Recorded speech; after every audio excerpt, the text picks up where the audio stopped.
সুপ্রিয় দর্শক শ্রোতা, পৃথিবীতে শুরু হয়েছে তৃতীয় বিশ্বযুদ্ধ। ইরান ইসরায়েল চলছে সরাসরি পাল্টাপাল্টি হামলা। এদিকে ইরানের চারদিকে ঘিরে ফেলেছে যুক্তরাষ্ট্র। এদিকে তৃতীয় বিশ্বযুদ্ধের ঘোষণা দিয়েছে রাশিয়া। জানিয়ে দিব আমাদের হাতে থাকা সর্বশেষ আন্তর্জাতিক আপডেট বাংলা সংবাদ। শুরুতেই থাকছে সংবাদ শিরোনাম, এরপর জানাবো বিস্তারিত। ইসরায়েলের 400টি ব্যালিস্টিক ক্ষেপণাস্ত্র, 1000 ড্রোন ছুড়েছে ইরান।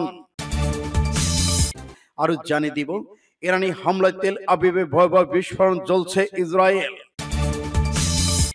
এদিকে তৃতীয় বিশ্বযুদ্ধের হুঁশিয়ার দিয়েছে রাশিয়া।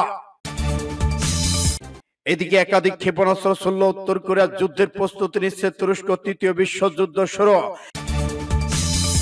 ইরানে পরমাণু অস্ত্র নিয়ে গোয়েন্দা তথ্য বলছিল জানালেন ট্রাম্প। এদিকে ঘোষণা দিয়েছে ইরানের যতদিন ইসরায়েল হামলা চালাবে নেতানিয়াহু। ইসরায়েলি গণমাধ্যমের কার্যালয়ে হামলা চালিয়েছে ইরান। এবং সর্বশেষে জানিয়ে দিব ইরানকে চারিদিকে ঘিরে ফেলেছে যুক্তরাষ্ট্র। এতক্ষণ শুনছিলেন সংবাদ শিরোনাম, এখন বিস্তারিত। তবে অনুরোধ থাকবে এই ভিডিওটিতে একটি লাইক দিন এবং কমেন্টস করে জানিয়ে দিন আপনি কোন জেলা থেকে বা কোথা থেকে আমাদের সাথে যুক্ত রয়েছেন। সুপ্রিয় দর্শক শ্রোতা, ইরান ইসরায়েল যুদ্ধ সম্পর্কে জানিয়ে দিন আপনার গুরুত্বপূর্ণ মূল্যবান মতামত। ধন্যবাদ। ইসরায়েলের 400 ব্যালিস্টিক ক্ষেপণাস্ত্র ও 1000 ড্রোন ছুড়েছে ইরান। ইরান ও ইসরায়েলের মধ্যে টানা কয়েকদিনের সংঘাত উত্তপ্ত মধ্যপ্রাচ্য তৃতীয় বিশ্বযুদ্ধ শুরু। উভয় দেশে পাল্টাপাল্টি হামলা চালিয়ে যাচ্ছে। এতে ঘটতে প্রাণহানির অসংখ্য ঘটনা, এমনকি প্রাণহানি এই সংঘাতে ছড়িয়ে পড়তে পারেও যুক্তরাষ্ট্র। এই অবস্থায় সামনে এসেছে নতুন তথ্য। ইসরায়েলের 400 ব্যালিস্টিক ক্ষেপণাস্ত্র, 1000 ড্রোন ছুড়েছে ইরান। গত শুক্রবার সংঘাত শুরু হওয়ার পর থেকেই এ পর্যন্ত ড্রোন নিক্ষেপ করেছে দেশটি। ইসরায়েল সামরিক কর্মকর্তা বরাদ্দে বৃহস্পতিবার এ তথ্য জানিয়েছেন মার্কিন সংবাদ মাধ্যম CNN। এদিকে ইসরায়েলি সেনাবাহিনী ওই ঊর্ধ্বতন কর্মকর্তা জানিয়েছেন, গত শুক্রবার থেকে এই শুক্রবার পর্যন্ত ইরান ইসরায়েল সংঘাতের মধ্যে এখন পর্যন্ত প্রায় 400টি ব্যালিস্টিক ক্ষেপণাস্ত্র এবং 1000টি ড্রোন ইসরায়েলের দিকে ছুড়েছে। এসব হামলার মধ্যে প্রায় 20টি ব্যালিস্টিক ক্ষেপণাস্ত্র সরাসরি ইসরায়েলে বেসামরিক এলাকাগুলোতে আঘাত করেছে বলে তিনি CNN জানান। এই হামলাগুলো এখন পর্যন্ত কমপক্ষে 24 জন ইসরায়েলি সেনা নিহত এবং যাদের মধ্যে বেসামরিক নাগরিক সময় এবং সদস্য রয়েছেন। এদিকে ইরানের ইসলাম বিপ্লবী গার্ড বাহিনী RGC এক বিবৃতিতে জানিয়েছেন, তারা ইসরায়েলের উদ্দেশ্যে সেজিল-2 নামের দীর্ঘ পাল্লার কঠিন জ্বালানি ব্যালিস্টিক ক্ষেপণাস্ত্র ছুড়েছে। ইসরায়েলের বিরুদ্ধে ট্রু প্রমিস 3 অভিযানের অংশ হিসেবে এই ক্ষেপণাস্ত্র নিক্ষেপ করে তেহরান। বিবৃতিতে বলা হয়, অতি ভারী ও দীর্ঘপল্লার সেজিল-2 ক্ষেপণাস্ত্র নিক্ষেপের মাধ্যমে ট্রু প্রমিস 3 এর দ্বাদশ তরঙ্গের হামলা শুরু হয়েছে। সূত্র পাস টুডে। ইরানি হামলায় তেল আবিবে ভয়াবহ বিস্ফোরণ জ্বলছে ইসরায়েল। ইরান ইসরায়েলের সামরিক স্থাপনাগুলোর উপর শনিবার ভোরে এক নতুন বৃহৎ মাত্রার ক্ষেপণাস্ত্র ড্রোন হামলা চালিয়ে যাচ্ছে ইরান।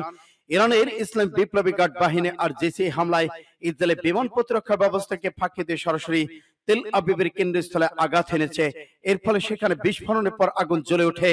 ইরানের রাষ্ট্রীয় গণমাধ্যম তাসনিম নিউজ জানিয়েছে, অভিযান ইসরায়েলের অধিকৃত ভূখণ্ডের সামরিক লজিস্টিক কেন্দ্রগুলোকে অবস্থান করেছে। এতে তেল আবিব সহ বিভিন্ন ইসরায়েলি বসতিতে সাইরেন বেজে ওঠে। একাধিক এলাকায় বিস্ফোরণের শব্দ শোনা যায়। ইসরায়েলি বাহিনীর বরাতে দেশটি চ্যানেল 12 জানিয়েছে, শনিবার ইরান মোট 10টি ব্যালিস্টিক ক্ষেপণাস্ত্র নিক্ষেপ করেছে, যার মধ্যে 5টি প্রতিহত করা সম্ভব হয়েছে। এর মধ্যে তেল আবিব দক্ষিণে হেলানো এলাকায় একটি ক্ষেপণাস্ত্র আঘাত হানে। ফলে এদিকে জেরুজালেম পোস্ট স্বীকার করেছে, ইরানি ভূখণ্ডে ইসরায়েলে হামলা শুরুর এক সপ্তাহ পরে তেহরানে কেন্দ্রীয় সরকারের স্থিতিশীলতার কোনো ভাঙন নেই, বরং তেহরান অবস্থান আরো শক্তিশালী হচ্ছে এবং গোটা মুসলিম বিশ্ব ইরানের দিকে ঝুঁকছে। অন্যদিকে তাসনিম নিউজ জানিয়েছে, শনিবার হামলাটি ছিল ইরানের 18তম পাল্টা সামরিক পদক্ষেপ, যা তেহরানের পক্ষ থেকে চলমান প্রতিশোধমূলক অভিযানের অংশ হিসেবে দেখা যাচ্ছে। বিশ্লেষকরা বলেছেন, এসব হামলার মাধ্যমে ইরান স্পষ্টভাবে জানিয়ে দিয়েছেন, তারা তাদের কৌশলগত লক্ষ্য অর্জন না হওয়া পর্যন্ত। তৃতীয় বিশ্বযুদ্ধের হুঁশিয়ার দিলেন পুতিন।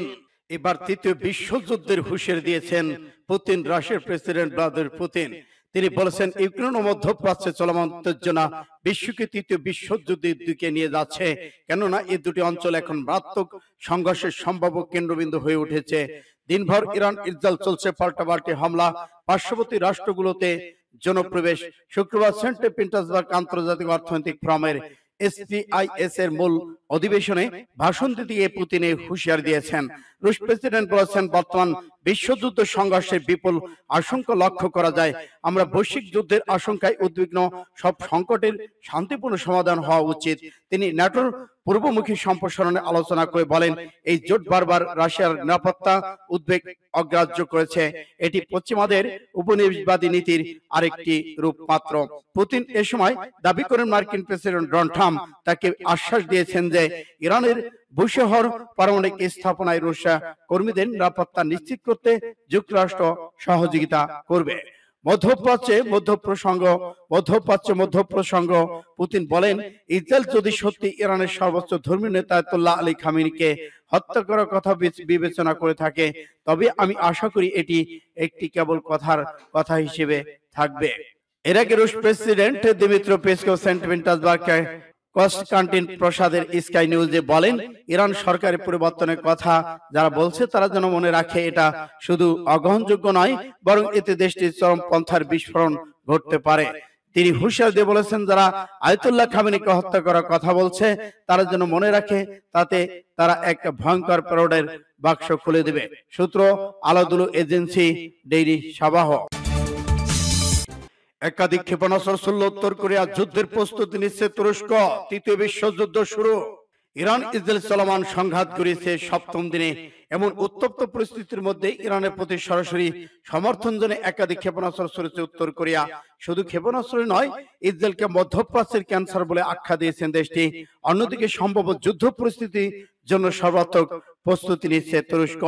19 জুন বার্তা সংস্থা রয়টার্স রাজধানী পিয়ংইয়ং এর কাছে সমান এলাকা থেকে উত্তর পশ্চিম দিকে 10টি বেশি মাল্টি রকেট লঞ্চার ক্ষেপণাস্ত্র নিক্ষেপ করেছে উত্তর কোরিয়া। দক্ষিণ কোরিয়া এই ক্ষেপণাস্ত্রগুলিকে স্বল্প পোলার ব্যালিস্টিক মিসাইল হিসেবে উল্লেখ করেছেন। এদিকে ইরান ইসরায়েল সংঘাত নিয়ে এবারই প্রথম আনুষ্ঠানিক বক্তব্য দিয়েছে উত্তর কোরিয়া। দেশটির পররাষ্ট্র মন্ত্রণালয়ের বিবৃতিতে বলা হয়, বিশ্ব আজ যে গুরুতর পরিস্থিতির মধ্য দিয়ে যাচ্ছে তা স্পষ্ট করে দেয়, ইসরায়েল হলো মার্কিন যুক্তরাষ্ট্র পশ্চিমা দেশগুলোর পৃষ্ঠপোষকতায় মধ্যপ্রাচ্যের জন্য এক ক্যান্সার সদস্য সত্তা, বৈশ্বিক শান্তি নিরাপত্তার জন্য হুমকি। একে শেষ করে দেওয়াই উত্তম। উত্তর কোরিয়ার সর্বোচ্চ নেতা কিম জং উন এক সরকারি ভাষণে বলেন, এই যুদ্ধে ইরান একা নয়, আমাদের বাহিনীকে সর্বোচ্চ যুদ্ধ প্রস্তুতি স্তরে আনা হয়েছে। আমরা আমাদের মিত্রদের কঠিন সময়ে কখনো এলাকা ফেলে দেইনি। ইরানের পরমাণু অস্ত্র নিয়ে গোয়েন্দা তথ্য ভুল ছিল জানালো ট্রাম্প। মার্কিন জাতীয় গোয়েন্দা পরিচালক তুলসী গ্যাবার্ড সম্প্রতি জানিয়েছেন, ইরান বর্তমান কোন পারমাণবিক অস্ত্র তৈরি করছে না। তার সেই ধারণা ভুল ছিল বলে জানিয়েছেন মার্কিন প্রেসিডেন্ট ডোনাল্ড ট্রাম্প। গতকাল শুক্রবার ডোনাল্ড ট্রাম্প সাংবাদিকদের বলেন, ইরান পারমাণবিক অস্ত্র তৈরি করছে এমন কোনো প্রমাণ নেই বলে তুলসী গ্যাবার্ড যে কথা বলেছিলেন তা ছিল ভুল। তুলসী গ্যাবার্ডের অবস্থান সম্পর্কে সাংবাদিকদের প্রশ্নের জবাবে তিনি বলেছেন, আমাদের গবেষণা সম্প্রদায় ভুল ছিল। ইরান ইসরায়েল যুদ্ধের বিষয়ে মার্কিন প্রেসিডেন্ট যুদ্ধের ক্ষেত্রে ইসরায়েল ভালো করছে, আমরা মনে হয় আপনারা বলতে পারেন ইরান কম ভালো করছে। ট্রাম্প জানান, যদিও তিনি ইসরায়েল ইরানের মধ্যে একটি যুদ্ধবিরতি চুক্তি সমর্থন করতে পারেন। অন্য এক প্রশ্নের জবাবে তিনি বলেছেন, ইসরায়েল ইরান সংঘাতে ইউরোপ সাহায্য করতে পারবে না। ইরান পারমাণবিক অস্ত্র তৈরি করছে অজুহাতে গত 23 জুন ভোরে দেশটির ব্যাপক হামলা শুরু করে ইসরায়েল। এই অভিযানে কোড নাম অপারেশন রাইজিং লায়ন। তাদের লক্ষ্য ছিল ইরানের পারমাণবিক স্থাপনা, সামরিক ঘাঁটি, ঊর্ধ্বতন কর্মকর্তাদের আবাসিক ভবন। ইসরায়েলে হামলার পর ইরান প্রতিরক্ষা হিসেবে ইসরায়েলে হামলা চালায়। সূত্র এটিএম। যতদিন প্রয়োজন ইরানে ততদিন ইসরায়েল হামলা চালাবে জানালো নেতানিয়াহু। যতদিন প্রয়োজন ইরান ততদিন ইসরায়েলে হামলা চালাবে বলে জানিয়েছে ইসরায়েলের প্রধানমন্ত্রী বেনিয়ামিন নেতানিয়াহু। শুক্রবার ইরানি ক্ষেপণাস্ত্র হামলায় ক্ষতিগ্রস্ত একটি ভবন বিজ্ঞান ইনস্টিটিউট পরিদর্শন করতে যান তিনি। তখন সাংবাদিকদের প্রশ্নের জবাবে এই কথা বলেন নেতানিয়াহু। এর আগে গত রোববার ভোররাতে তেহরান হামলার টার্গেট তেল আবিবের দক্ষিণে অবস্থিত এই বিজ্ঞান ইনস্টিটিউট।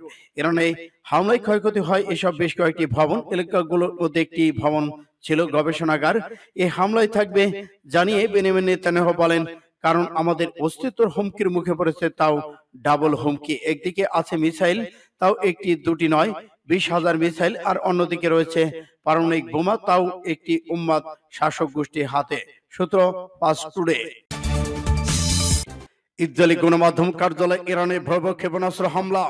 ইসরায়েলি হাইফা শহরে অবস্থিত চ্যানেল 14 লাইভ সম্প্রচার সদর দপ্তরে মিসাইল হামলা চলেছে ইরানের ইসলাম বিপ্লবী গার্ড বাহিনী আরজিসি। খবর আল জাজিরার।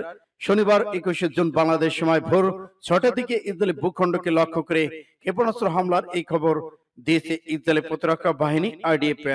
চ্যানেল 40 সম্প্রচার কেন্দ্রে হামলার ভিডিও ইতিমধ্যে সামাজিক যোগাযোগ মাধ্যমে ছড়িয়ে পড়েছে বলে ইরানি সংবাদ মাধ্যম নিউজ বরাদ্দে জানিয়েছে কাতার ভিত্তিক সংবাদ মাধ্যমটি।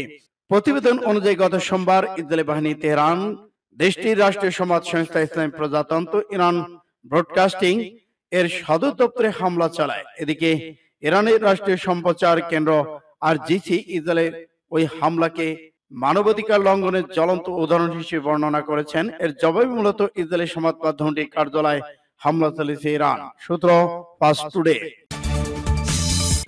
ইরানকে চারদিক থেকে ঘিরে ফেলেছে যুক্তরাষ্ট্র। যুক্তরাষ্ট্র প্রশাসন ইরানের বিরুদ্ধে এক নতুন কৌশলগত চাপ সৃষ্টি করেছে, যা বিশ্বাসঘাতকতার অনন্য নজির স্থাপন করেছে। ওমানে দুই দেশের মধ্যে পরমাণু কর্মসূচি নিয়ে আলোচনা চলাকালীন যুক্তরাষ্ট্র ইরানের চারপাশে সামরিক ঘেরাটোপ তৈরি করেছে। শনিবার মস্কোতে শীর্ষ পর্যায়ে বৈঠক চলার সময় খবর আসে যে মার্কিন বিমানবাহী ইরানের চারপাশে কৌশলগত অবস্থান নিয়েছে। ভারত মহাসাগরে দিয়েগো গার্সিয়া 6টি B2 স্টিল বোমারু বিমান মোতায়েন করা হয়েছে, যা ইরানের পরমাণু স্থাপনার উপর হামলার ইঙ্গিতবাহী। পাশাপাশি ইসরায়েলকে সুরক্ষা দিতে থার্ড এয়ার ডিফেন্স সিস্টেম সরবরাহ করা হয়েছে। মধ্যপ্রাচ্যে যুক্তরাষ্ট্রের দ্বিতীয় বিমানবাহী রণতরী USS কার্ল ভিনসন পাঠানো হচ্ছে, তাতে 90টি ফাইটার জেট ও হেলিকপ্টার 6000 নৌসেনা অবস্থান করছেন। এদিকে লোহিত সাগরে USS Harry S A Truman দীর্ঘদিন ধরে টহল দিচ্ছে। সাম্প্রতিক স্যাটেলাইট চিত্রে দেখা গেছে কার্ল ভিনসন মালাক্কা প্রণালী পেরিয়ে ভারত মহাসাগরে প্রবেশ করেছে। এই রণতরীতে F-35 যুদ্ধ বিমান রয়েছে, ইলেকট্রনিক্স এয়ারক্রাফট এবং এয়ারক্রাফটে বিভিন্ন ধরনের অত্যাধুনিক অস্ত্রশস্ত্র রয়েছে। মার্কিন এক উচ্চ পদস্থ সামরিক কর্মকর্তা গোপনীয়তা বজায় রেখে জানান, ইরান উপকূলে এই বিমানবাহী রণতরী পাঠানোর পরিকল্পনা রয়েছে। এই সবকিছু ঘটছে ঠিক এই মুহূর্তে যখন পরমাণু চুক্তি পূর্ণবহল আলোচনা চলছে। প্রেসিডেন্ট ট্রাম্প ইরানকে সরাসরি হুমকি দিয়ে বলেছেন, আলোচনায় বসতে না চলে ইরানের পরমাণু স্থাপনায় বোমা হামলা চালানো হবে। সূত্র ইন্ডিয়া টুডে।